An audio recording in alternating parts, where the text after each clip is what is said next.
first start singing? That is a good question. Um, I feel like I've always kind of been singing. Um, if I were to pinpoint a time when I became a singer, so to speak, I think everybody sings, but when I became a singer, I was about yay high. I was doing the Battle Creek Boy Choir at third grade. I was in third grade, and it's really funny how life circles around. Because I remember when I was yay high and I was singing in the Battle Creek Boy Choir and enjoying myself. I was the brownest thing in that doggone choir, but it was cool. Um, and then I don't know, 10, 15, 20 years later, I end up singing with Ars Voce, a local audition only chamber choir. And lo and behold, my director from Battle Creek Boy Choir was in the group. So to be able to sit next to and sing with a gentleman that really got me started singing um, is really powerful. So it's really, really cool. What has joining this church and joining Rhizomatic really meant for you? Correction. I actually have intentionally not joined the church, but just a member of Rhizomatic. Um, Not saying anything about the church by any means, but I often get asked, "Okay, Courtney, you've been singing here for almost a year now, and what's keeping you from joining?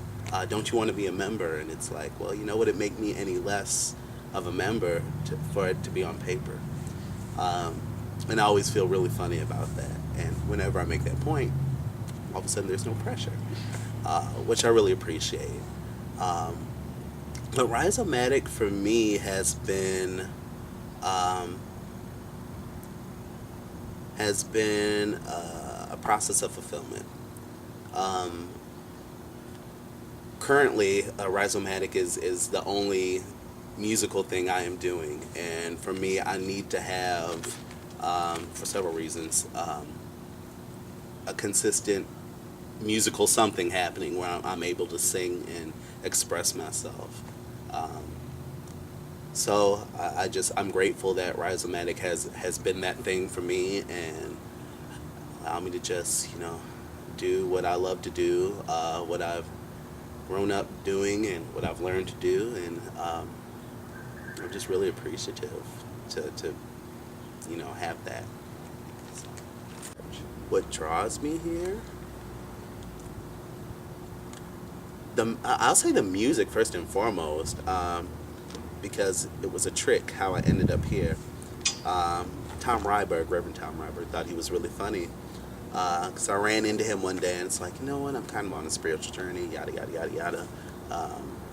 And I don't know what, you're a reverend, you're young, you've been through this journey, kind of guide me, what do you think? He's like, you know what, you're so into music and the type of music you're into, you should stop by a rehearsal. It's like, oh, okay. So I stopped by a rehearsal and, I was meant to just listen. And by that following Sunday, I was singing like 3 songs in the service. I was not expecting to walk into a rehearsal and folks are playing like Yolanda Adams and Kirk Franklin and all of this gospel music that I grew up on. So, yeah, I guess at the end of the day, it's the music that draws me here and the people that keep me here.